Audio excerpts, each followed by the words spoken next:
বাংলাদেশে 2 দিন পর পর একটা নতুন নতুন জিনিস ভাইরাল হয়। কয়েকদিন আগে ছিল মিজানের হোটেল, এখন কেক, কেকের বাংলাদেশ। কেক বাংলাদেশের মানুষ আগেও খেয়েছে, এখনো খাচ্ছে, কিন্তু হঠাৎ করে কেক নিয়ে মানুষের এত কিউরিয়াসিটি আর এত ভাইরাল, বাংলাদেশের মানুষ ভাইরাল কিছু দেখলেই মানে ঝাঁপিয়ে পড়ে। কেউ হোক ভিউ এর জন্য, আর কেউ হোক মানে কি বলবো, এগুলা বলার ভাষা নেই। এক ভাই তার ওয়াইফ কেক তৈরি করছে, সে এনে বিক্রি করতেছে, তাকে ভাইরাল করা হয়েছে, ওকে ফাইন, তার ব্যবসা ভালো হচ্ছে, ওকে ফাইন। এখন এমন অবস্থা হয়েছে, তার ব্যবসা আর তাকে করতে দেওয়া হবে না। কেউ বলতেছে এই কেকের সমস্যা, কেউ বলতেছে এত কেক একসাথে করেন কি করে। আরে ভাই, তোমার ভালো লাগলে তুমি খাও, না হয় চলে যাও। কেক শুধু যে তার ওইখানে গেলেই কেক পাওয়া যাবে তা কিন্তু না, কেক কিন্তু প্রত্যেকটা বাজারেই মেলে। আপনি বনফুল, পিৎজা বা বিভিন্ন যে কোম্পানিগুলো আছে যারা কেক সাপ্লাই করতেছে, আপনি তাদের কাছ থেকে কেক ইজিলি খেতে পারবেন।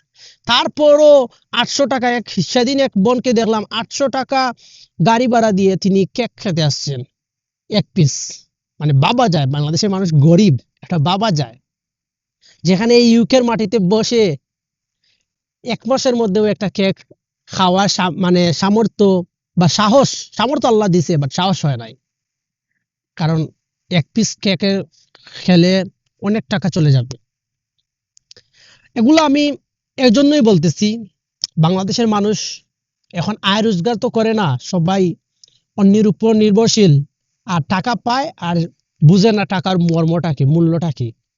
সময় থাকতে বুঝেন, কারণ অলরেডি যারা জানেন, নিউজ টিউজ ঘাটেন, তারা দেখতেছেন যে সৌদি আরব থেকে, মিডল ইস্ট থেকে অনেক প্রবাসী বাংলাদেশ তারা এক এক করে ছাঁটাই করা শুরু করেছে, বিশেষ করে তাদের দেশে পাঠিয়ে দেওয়া হবে। ইউকেতেও নতুন নতুন রুলস হচ্ছে, বিশেষ করে ইউকেতে আর কেউ লিগ্যাল হতে পারবে না, তারা চাইতেছে ব্রিটিশ পাসপোর্ট পাবে না, আসবে কার্ড রিনিউ করবে মিডল ইস্ট সিস্টেমের মতো। যদি এভাবে সবাই করতে থাকে, তাহলে বাংলাদেশের প্রায় 2 কোটির উপরে মানুষ যদি সবাই দেশে ফেরত আসে কোনো একদিন, তাহলে কি হবে বুঝেন একবার, বাংলাদেশের অবস্থাটা কি হবে। সময় থাকতে বুঝেন। ধন্যবাদ সবাইকে, আল্লাহ হাফিজ।